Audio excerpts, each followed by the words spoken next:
அப்ப அருவருப்பாக நாம உணரக்கூடிய ஒரு தருணம். அந்த கதையில பாமாண்டின்னு ஒருத்தன் வருவான். அவங்க பையன் காக்காசி அப்பா மகனுக்கு தான் எங்க வேலை செய்யற என்பதை சொல்லாமலேயே அவனை வளர்ப்பார்கள். அவன் ரொம்ப ரொம்ப நீத்தம் பார்ப்பான். மனுஷனுக்கு எதுக்கு வெளியே போறது, ஒண்ணுக்கு போறது மாதிரியான விஷயங்கள் எல்லாம் இருக்கு, அது இல்லாம இருந்தா எவ்வளவு நல்லா இருக்கும் அப்படின்னு கூட நினைக்கக்கூடியவன் அவன். பாமாண்டின்ற பேரை கூட அவன் என்ன பண்ணிடுவான், கா புள்ளி பா புள்ளி மாண்டின்னு மாத்திப்பான். கா பா மாண்டின்னு மாத்திப்பான். அந்த மாதிரியான அவன் அவங்க அப்பா எங்க வேலை செய்யறான்றது அவனுக்கு தெரியாது. அப்ப கல்லூரியில வேலை செய்கிற போது அவனுக்கு ஃபீஸ் கட்டுறதுக்கான ஒரு சூழல் வரும். அப்ப வருவான். வந்துட்டு பிறகு அப்பா காலையிலே எழுந்து போயிடுவார் வேலைக்கு. அவங்க அம்மாவும் சொல்லி அனுப்புவாங்க, இந்த மாதிரி புள்ள ஃபீஸ் கட்டுற காசுக்காக வந்திருக்கு, உன்பாட்டுக்கு போயிடுகிறிய, சாப்பாடு கொடுத்து அனுப்பு, எஜமாங்கிட்ட நான் வாங்கி கொடுத்துட்றேன் அப்படின்னு அவர் சொல்லிட்டு போயிடுவார். அப்போ இவனை ரொம்ப கட்டாயப்படுத்தி அம்மா சாப்பாடு கொடுத்து அனுப்புவாங்க. இவன் போவான். போகும்போது அரை நிர்வாணியாய் இடையில கோணி தாட்டை கட்டி கொண்டு அந்த நாற்ற சகதியிலிருந்து அப்பா ஓடி வருவார். அந்த இடத்துல அவன் அப்படியே உறைஞ்சு போய் நின்றுடுவான். ஓ, அப்பா இங்கதான் வேலை செய்யறாரா, அவனிடம் இருந்து பல பிரதிமைகள் உதிர்ந்து கொண்டே இருக்கும் அப்படின்னு அந்த கதை அங்க முடியும். நண்பர்களே, பல விஷயங்களை அது அந்த ஒரு வரி, பிரபஞ்சன் எழுதிய அந்த ஒரு வரி, கள் வாசனை பூவை போலவே நல்ல வாசனை தான். ஒரு மலம் அழுகிற தொழிலாளியினுடைய குழந்தை என்ன நினைக்க தன்னுடைய தாயின் தகப்பனையும் பற்றி, ஒரு குப்பை அள்ளுகிற தொழிலாளியினுடைய குழந்தை என்ன நினைக்கும் தன்னுடைய தாயை தகப்பனை பற்றி, உடல் உழைப்பை செலுத்துகிற தொழிலாளர்களுடைய குழந்தைகள் தன்னுடைய தாயின் மீதும் தகப்பனின் மீதும் வீசக்கூடிய நாற்றத்தை என்னவென்று அவர்கள் நினைப்பார்கள். கனிமொழி கருணாநிதி அவர்கள் எழுதியதை போல கருவறை வாசனை என்று கவிதை எழுதுவார்களா? அல்லது அம்மாவை பற்றி வியந்து எழுதக்கூடிய இளம்பிறையினுடைய கவிதைகளைப் போல அவர்கள் உணரக்கூடுமா? அல்லது அம்மாவின் ரம்ஜான் என்று மனதை உருக்குகிற ஒரு கவிதை எழுதிய மனுஷபுத்திரனை போல ஒரு கவிதையை அவர்களால் எழுத முடியுமா? அல்லது முகம் சுழித்து அருவருப்பார்களா? யோசித்து பாருங்கள். அப்ப ஒரு இடம் தான், ஒரு வரி தான் உங்களை அப்படியே உறைய செய்து விடுகிறது. இந்த கள் வாசனை என்பது சிலருக்கு அது வெறுப்பூட்டுகிற ஒரு வாடையாக கூட இருக்கலாம். உண்மைதான். சாராயம் குடிச்சிட்டு உங்க அப்பாக்களோ தாத்தாக்களோ அல்லது உங்க மாமாக்களோ சித்தப்பாக்களோ குழந்தையாக இருந்த போது கட்டி பிடித்து முத்தம் கொடுக்க நெருங்கி வந்த அனுபவங்கள் உங்களுக்கு இருக்கு. இங்க இருக்கக்கூடிய இளைஞர்களுக்கு, இங்க இருக்கக்கூடிய பெண்களுக்கு எத்தனை பேர் நாம் முகம் சுளித்து விலகி இருப்போம். ஆனால் அந்த நாற்றத்துக்கு பிறகு பின்னால் என்ன இருக்கிறதுனா அன்பு இருக்கிறது. அந்த நாற்றத்திற்கு பின்னால் உழைப்பு இருக்கிறது. அந்த நாற்றத்திற்கு பின்னால் தியாகம் இருக்கிறது. அந்த நாற்றத்திற்கு பின்னால் இந்த சமூகத்தினுடைய கட்டுப்பாடுகள் இருக்கின்றன. அந்த நாற்றத்திற்கு பின்னால் இந்த சமூகத்திலே இருக்கிற ஒரு இயங்கு முறை இருக்கிறது, பொருளாதாரம் இருக்கிறது, அரசியல் இருக்கிறது, பண்பாடு இருக்கிறது. தோழர்களே, அப்ப இத்தனையும் சேர்ந்துதான் நாற்றம் என்ற ஒன்றுக்கே பொருளை உங்களால் பொருத்தி கொள்ள முடியும். வெறுமனே அது வெறும் நாற்றம் என்று நீங்கள் கடந்து போய்விடவே முடியாது. அந்த இடத்தை ஒரு படைப்பாளியால் தான் தொட முடியும். பிரபஞ்சன் அந்த இடத்தை மிக நுட்பமாக அசாதாரணமாக கடந்து போகிறார். அப்ப ஒரு கதை என்ன செய்யும்? தஸ்தயேவ்ஸ்கியினுடைய ஒரு கதை, நான் அடிக்கடி தஸ்தயேவ்ஸ்கியினுடைய சிறுகதைகளை எடுத்து படிப்பேன். The dream of a ridiculous man என்று ஒரு கதை இருக்கிறது. ரெண்டு கேரக்டர்ஸ் அவர் கொண்டு வந்து நிறுத்துகிறார். ஒருத்தன் ஒரு குளிர்கால இரவு தற்கொலை செய்து கொள்ள வேண்டும் என்கின்ற ஒரு எண்ணத்தோடு கையில் துப்பாக்கியோடு வெளியிலே நடக்கிறான். அவன் கையில் ஒரு கன் இருக்கு, பிஸ்டல் வச்சிருக்கான் பாக்கெட்ல. ஒரு அறையை ஊரிலிருந்து ஒரு நகரத்தில் ஒரு அறையை பிடித்து அந்த இடத்திலே தன்னையே சுட்டுக்கொண்டு இறந்து விடலாம் என்று முடிவெடுத்து அவன் அங்கே வந்து இருக்கிறான். தங்கும் விடுதியிலிருந்து வெளியேறி நடக்க தொடங்குகிறான் அந்த ஆளரவமற்ற அந்த சாலையிலே. அவனுடைய முடிவு தற்கொலை, இறந்து போய்விட வேண்டும் என்பது அவனுடைய எண்ணம். அப்ப அப்படியே வந்துட்டு இருக்கிற போது திடீர்னு யாரோ ஒருத்தர் இடிக்கிற மாதிரி இருக்கு. திடீர்னு அவன் கீழே குனிஞ்சு பார்த்தா ஒரு சின்ன சிறுமி, அவ அழறா. குளிர்ல அவ சரியா போட்டுக்கிறதுக்கான கோட்டு கூட இல்லை, அங்கங்க கிழிசல்கள், அவளுடைய ஷூ அங்கங்க கிழிஞ்சிருக்கு, அவளால் நடக்க முடியல, நடுங்கிறா. அவ சொல்றா, ஒருவேளை நம்ம ஊர் பாஷையில் சொல்றது, அந்த அங்கிள் எங்க அம்மாவை பார்த்தீங்களா அப்படின்னு அவ கேட்குறான். எங்க அம்மா எங்கன்னு தெரியல, நான் எங்க அம்மாவை தேடி போயிட்டு இருக்கிறேன். அந்த குழந்தை கேட்கின்ற அந்த கோரிக்கை, அந்த வேண்டுதல், அந்த வார்த்தைகள் அவனை ஒன்றுமே செய்யவில்லை. ஏ போ என்று புறங்கையால் அந்த குழந்தையை தள்ளிவிட்டு அவன் நடந்து போய் விடுகிறான். கொஞ்ச தூரம் போயிட்டு மறுபடியும் அறைக்கு திரும்பி வருகிறான். வந்தால் அந்த குழந்தை அவனுடைய மனதில் வந்து உட்கார்ந்து கொண்டுகிறான், ஆக்கிரமித்து விடுகிறாள். 2 காட்சிகள் பாருங்க. அவனுடைய எண்ணம் என்பது வாழ்க்கையினுடைய முடிவு, மரணம். இன்னொன்று தேடல், அது வாழ்க்கையினுடைய தொடர்ச்சி. அவளே வந்து ஒரு சிறுமி, அம்மாவை தேடிக்கொண்டு போகிறாள். தேடல் இருக்கிறது, அந்த இடத்துல ஒரு கண்டினியூஷன் இருக்கு, ஒரு தொடர்ச்சி இருக்கிறது. 2த்தையும் கொண்டு வந்து எதிரெதிராக நிறுத்தி விடுகிறார். முடிவு வெர்சஸ் தேடல் என்று தஸ்தயேவ்ஸ்கி அந்த இடத்துல வந்து நிறுத்துகிறார். இரவெல்லாம் அந்த குழந்தையே நினைத்து கொண்டிருக்கிறான். கடைசியில் அவனுக்கு வந்து ஒரு பெரிய ஒரு மன கிளேசம், நெருக்கடி உருவாகிறது. என்ன நம்ம இப்படி பண்ணிட்டுமேன்னு காலையில் எழுந்து அந்த நகரம் எங்கும் அலைந்து தேட ஆரம்பிக்கிறான், அந்த குழந்தை எங்க இருக்கிறது என்று சொல்லி. நண்பர்களே, இந்த கதை தஸ்தயேவ்ஸ்கியினுடைய இலக்கியத்தினுடைய மேனிஃபெஸ்டோ என்று மிகைல் பக்தின் என்கின்ற ஒரு தத்துவ அறிஞன் வந்து சொல்றார்.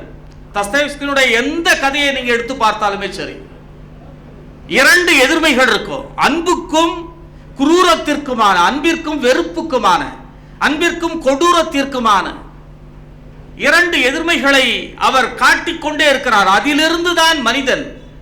வேற ஒரு இடத்துல தஸ்தயேவ்ஸ்கி சொல்றாரு, நான் அன்பு செய்ய விரும்புகிறேன், அதற்கு எனக்கு துன்பம் தேவைப்படுகிறதுன்னு சொல்றார்.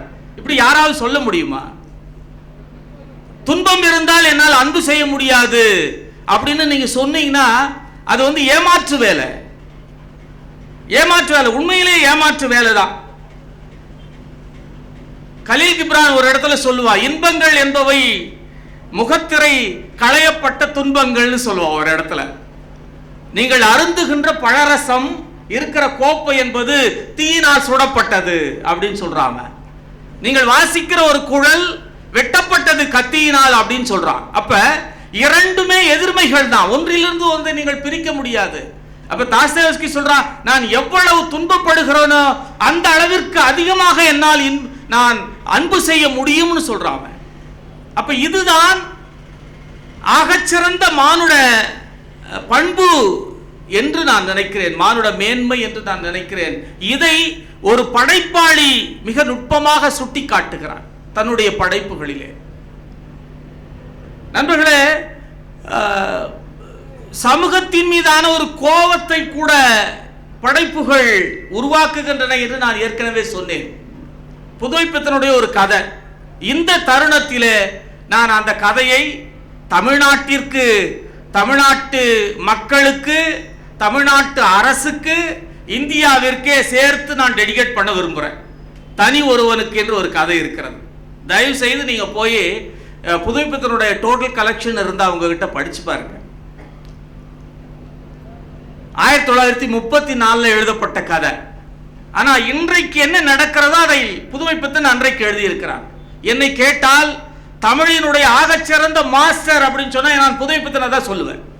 அதற்கு பிறகுதான் எல்லாருமே ஜானகிராமனோ அல்லது சுந்தர ராமசாமியோ அல்லது வேறு யாரை நீங்கள் கொண்டு வந்து வைத்தாலும் சரி, புதுமைப்பித்தனை போல ஒரு சட்டையர் இருக்கிற, அவ்வளவு நுட்பம் இருக்கிற, அவ்வளவு அறச்சீற்றம் இருக்கிற, அவ்வளவு சுருக்கமாக எழுதுகிற, அவ்வளவு நுட்பமாக சொல்லுகிற, நேரடியாக உங்கள் மனதை தைத்து விடுகின்ற, குறிபார்த்து கூட்டி அந்த ஒரு ஒரு கத்தியை, கட்டாரியை அல்லது ஈட்டியை உங்களுடைய நெஞ்சில் பாய்ச்சி விடுகின்ற அந்த ஆற்றல் புதுமை பித்தனை தவிர தமிழில் வேறு எந்த எழுத்தாளருக்குமே கிடையாது. உண்மையிலேயே சொல்லுகிறேன். தனி ஒருவனுக்கு அப்படின்ற ஒரு கதையில பாரதிய தூக்கிடுறான், தூக்கி மிஞ்சி எங்க வேற எங்கேயும் போயிடுறான் புதுமை பித்தன். தனி ஒரு மனிதனுக்கு உணவில்லை எனில் ஜகத்தினை அழித்திடுவோம் என்று பாரதி சொன்ன அந்த பாடல், அதையே தனியா எடுத்து அவர் தலைப்புல வச்சிடறார். என்ன கதை? அம்மாசின்னு ஒருத்தர் இருக்கான். அவனுடைய அப்பா இறந்து போகிறார்.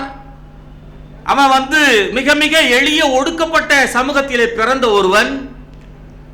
அவன் அப்பா அம்மா இறந்த பிறகு அவன் கையில இருக்கக்கூடிய அந்த பொருட்களை எல்லாம் வாங்கிக்கிறார் அந்த பண்ணையார். கடன் வாங்கிட்டான் அவங்க அப்பா அப்படின்னு சொல்லி. அவனால என்ன பண்றதுன்னு தெரியல. கட்ட மனைவியும் போயிடுறா வீட்டுக்கு, ஒண்ணுமே இல்லை உங்ககிட்ட அப்படின்னு சொல்லி. அந்த ஒடுக்கப்பட்டவன், கைவிடப்பட்ட ஒரு மனிதன், தொண்டூழியம் செய்யக்கூடிய, பண்ணையிலே வேலை செய்து கொண்டிருக்கக்கூடிய ஒருவன், அவனால் என்ன செய்ய முடியும்? அவன் ஒரு ஆள்கிட்ட போய் சேர்றான், ஒரு சாமியார். அந்த சாமியார் சொல்றாரு, நீங்க எந்த பாத்திரத்தை கொண்டு வந்து கொடுத்தாலும் அதை நான் பொண்ணா மாத்திருவேன் அப்படின்னு சொல்றார். இவன் தன்னுடைய முதலாளிகிட்டே சொல்றான்.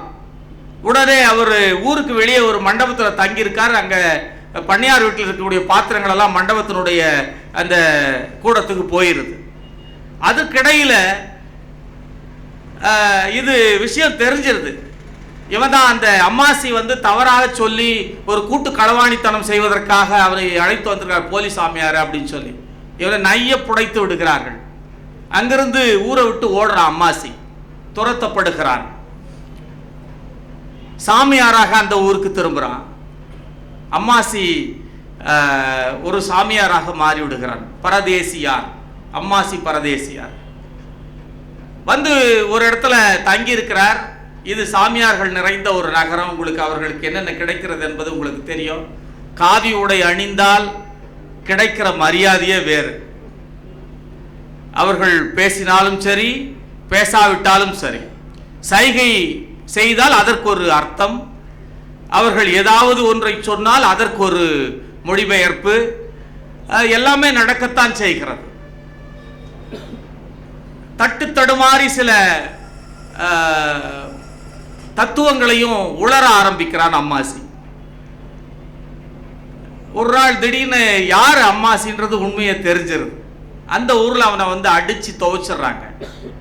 துவைத்த பிறகு அவன் வேறொரு ஊருக்கு குற்றுயிரும் குலையுயிருமாக போய் சேருகிறான். அங்க சுடலை மாடனுக்கு கொடை நடந்து கொண்டிருக்கிறது. ஒரு குடும்பம் நடத்துகிறார்கள். பசி. ஒரு பக்கம் மாடனுக்கு தேவையான உணவு தயாராகி கொண்டிருக்கிறது. அதையெல்லாம் அவர்கள் செய்துவிட்டு படையல் போடுவதற்காக போகிற போது இந்த உருவம் நகர்ந்து நகர்ந்து இரண்டு கை சோற்றை அள்ளி சுட சுட வாயில் போடுகிறது. போட்ட உடனே அம்மாசியினுடைய கதை முடிந்து விடுகிறது. அவனை கொண்டு போய் புதைத்து விடுகிறார்கள். புதுமை பித்தன் கட் பண்ண உடனே கடைசியில் என்ன சொல்றாருன்னா, அந்த ஊர்ல பாரத சமுதாயத்தின் நிகழ்கால மனிதர்களின் நிலை என்று ஒரு பிரசங்கம் நடந்து கொண்டிருந்தது. பாரத சமுதாயம் வாழ்கவே, வாழ்க வாழ்க பாரத சமுதாயம் வாழ்கவே என்று பாடினார்கள். அதுவும் குறிப்பாக தனியொரு மனிதனுக்கு உணவில்லை என்றில் ஜகத்தினை எரித்திடுவோம் என்று பாடுகிற போது என்ன உருக்கம், என்ன கனிவு, என்ன பரிதாபம் என்று சொல்லி அந்த கதையை முடிக்கிறார். நடுவில் புதுமை பித்தனுக்கே உரித்தான அந்த சட்டையர்ல இந்து தர்மங்களை பாதுகாக்க வந்த பாதுகாவலர்கள் என்றெல்லாம் பல சொற்களை போடுகிறார். பயங்கரமான கிண்டலோடும் கேலியோடும் எழுதப்பட்டிருக்கிற ஒரு கதை அது தோழர்களே. எந்த ஆட்சி மாறினாலும், எந்த காலம் மாறினாலும், ஒடுக்கப்பட்ட மனிதர்களுடைய வாழ்க்கை என்பது அப்படியே தொடர்ந்து கொண்டிருக்கிறது.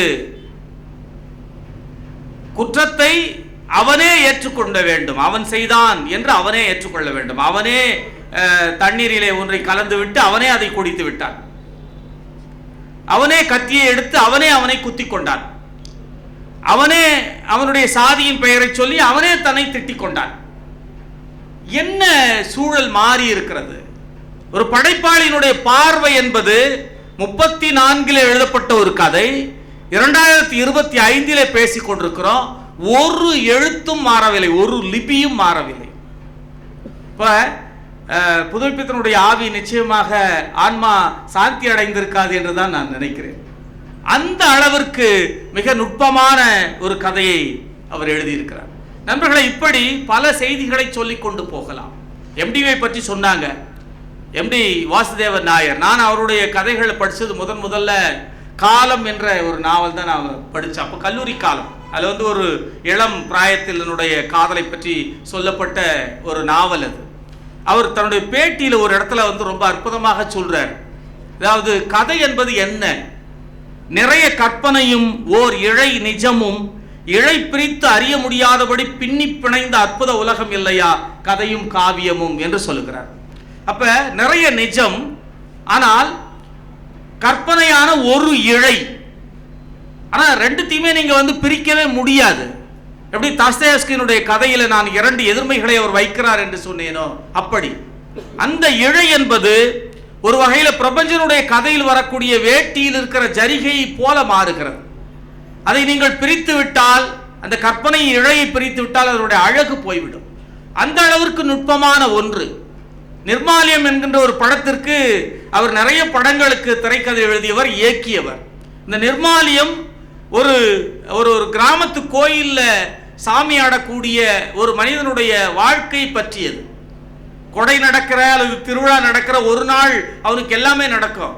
அதற்கு பிறகு ஆண்டு முழுக்க அவன் எப்படி இருக்கிறான், அவனுடைய பிள்ளைகள் எப்படி இருக்கின்றன ஒன்றும் தெரியாது. அப்ப அந்த கதையை நீங்க எங்கிருந்து எடுத்தீங்கன்னு ஒரு பேட்டியில கேட்கிற போது அவர் சொல்றாரு, அவருடைய நண்பன் வாசு அவ கிட்ட இருந்தா நான் எடுத்தேன். அவன் ஒரு நாள் என்கிட்ட சொன்னான், பகவதி கோயில் அங்க அவன் பூசாரியாக இருக்கிறான். ஆத்தா கிட்ட கேட்டான் வாசு, அவளுக்கு கோபம் போல இருக்கு, எதுக்கும் நீ அந்த பக்கம் போனா ஒரு கும்பிடு போட்டுட்டு போ, பாவம் அதுக்குன்னு யார் இருக்கா அப்படின்னு சொல்றாரு. ஆத்தாக்குன்னு யார் இருக்கா, சாமிக்குன்னு யார் இருக்கா? நம்ம சாமிங்க அப்படியான சாமிங்க தான். சித்தலிங்கையாருடைய நீண்ட பேட்டி ஒன்று ரொம்ப கிளாசிக்கான ஒரு பேட்டி. பவாவும் ஷைலஜாவும் இருக்காங்க. நான் அந்த கோரிக்கை இங்கே வச்சிடறேன். நீங்க சின்ன சின்ன நூல்கள் போடுவதை நான் பார்த்தேன் ஸ்டாலில் போய்.